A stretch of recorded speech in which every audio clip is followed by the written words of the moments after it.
Wayan Heriawan meski terlahir sebagai tunanetra tetapi ternyata pria dari Kabupaten Tabanan ini mampu menghasilkan sebuah kerajinan bernilai seni.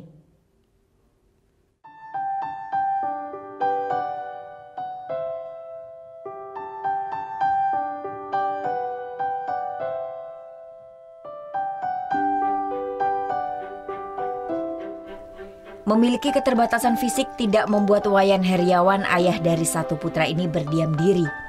Bermodalkan semangat dan keterampilan yang dia miliki, bambu dan kayu dia rubah menjadi barang bernilai seni.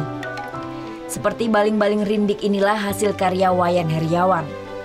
Meski tidak bisa melihat, dengan mengandalkan perasaan dan nalurinya, baling-baling ini mampu menghasilkan suara merdu jika tertiup angin.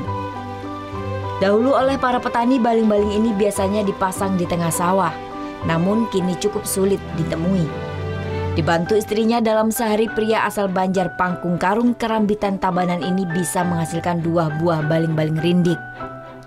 Untuk mendapatkan bahan baku berupa bambu dan kayu, Wayan Heriawan biasanya diantar oleh saudara-saudaranya. Cukup sulit untuk mendapatkan bahan baku, karena bambu yang digunakan bambu jenis jajang atau santong agar bisa menghasilkan suara yang merdu. Bahan-bahan yang dibutuhkan pun harus dicari hingga ke Desa Penarungan, Kabupaten Badung. Ada 2 jenis ukuran yang dia buat, yakni ukuran 60 x 20 cm dan 60 x 50 cm. Untuk ukuran yang lebih kecil dia jual seharga Rp60.000 dan yang besar Rp130.000. Hasil karya pria lulusan SLB bagian A ini pun sudah banyak dipesan warga. Bahkan hasil karyanya sudah dikirim ke Spanyol oleh seorang eksportir. Itu kebetulan ada orang yang melihat, jadi orang memasang hasil karya yang dipindaan. Ada orang yang berminat, jadi dia kebetulan pengirim barang ke Singapura gitu. Dia terus mencoba untuk menggali informasi, akhirnya ketemu saya, terus saya coba untuk memasukkan sampel ke Singapura itu, ke Spanyol. Tidak terbayang olehnya bisa menghasilkan barang bernilai jual dan bernilai seni. Pada tahun 2014 dia sendiri masih berprofesi sebagai tukang pijat. Namun karena penghasilannya sebagai tukang pijat tidak mencukupi, dia pun mencoba mengembangkan bakat yang dia miliki. Awalnya dia mencoba membuat baling-baling rindik menggunakan bahan-bahan bekas yang ada di rumahnya.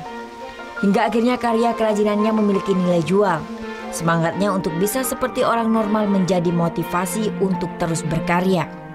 Ya, saya mengajak ya, khususnya teman-teman yang mempunyai keterbatasan, mengajak ayo kita berkembang.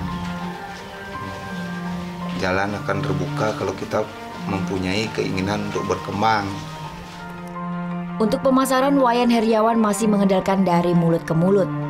Dalam sebulan dia meraup keuntungan Rp1 juta sehingga mampu mencukupi kebutuhannya sehari-hari.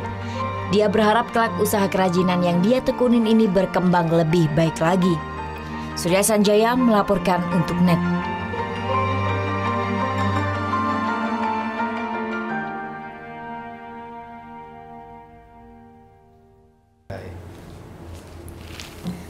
Udah selesai kan nontonnya? Nah, jadi jangan lupa buat like, komen, dan subscribe ya.